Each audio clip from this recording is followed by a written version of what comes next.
Մալվինա Մարտիրոսյանի երկու երեխաները տեղափոխվել են հիվանդանոց։ Մայրը դժվարանում է ասել, թե երեխաներն ինչից կարող էին թունավորվել։ Լույս բան չի եղել այտենց, ուղղակի ջերմությունը հետ են տրվել։ Դեռ պատասխաններ չի եկել անալիզի, երբ որ գա արդեն կիմանանք ինչից է երևի։ Մինչև 5 շաբթին օր է գալու պատասխանը։ Մեկը տարածով հաց։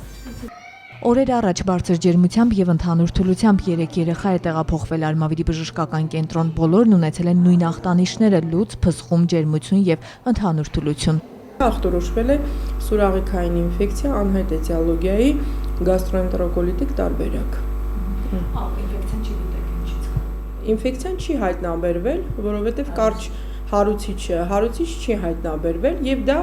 սովորական գաստրոենտերոկոլիտով ընթացող հիվանդություն է։ Մենք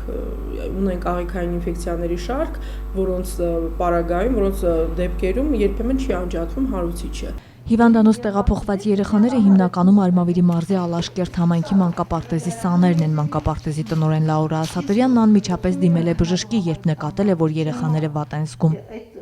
Առավոտյան երեխան եկավ, փսխեց, լուծեց, հետո ջերմությունը բարձրացավ, կանչեցին բժշկուհուն մեր պոլիկլինիկայի, ճիշտ ամբուլատորիայի բժշկուհուն կանչեցինք եւ ուղարկեցինք ինֆեկցիոն հիվանդանոց։ Ինֆեկցիոն բաժանմունքի վարիչի կարծիքով աղիքային հիվանդությունը կապված չի կարող լինել մանկապարտեզում ընդունած սննդամթերքի հետ։ Նրանք ոչ բոլորն են հաճախում մանկապարտեզ եւ մանկապարտեզից էլ դուրս նրանք կարող են եւ տարբեր խառը կերակուրներ օգտագործել։ Կոնկրետ ոչ մեկը նույն կերակուրը չի նշում, որ կարող էինք թույլ է տալիս մտածել ինչ որ տոքսիկոինֆեկցիայի մասին։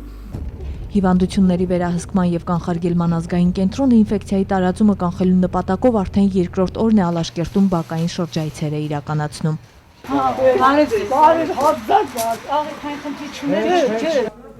Վեց հոսպիտալացված երեխաներից 5-ը մայիսի 11-ին դուրս են գրվել հիվանդանոցից, սակայն նույն օրը Ալաշկերտից եւս 5 երեխա նույն ախտանիշով հոսպիտալացվել է։ Նրանց վիճակը գնահատվում է կայուն դրական դինամիկայով։ 3-ը դուրս կգրվեն այսօր։ Փորձաքննության նպատակով վերցվել են սննդի եւ ջրի նմուշներ, արդյունքները հայտնի կդառնան մոտ 1 շաբաթից։ Անժելա Ստեփանյան, Հովսեփ Հարությունյան, ժամը լրատվական։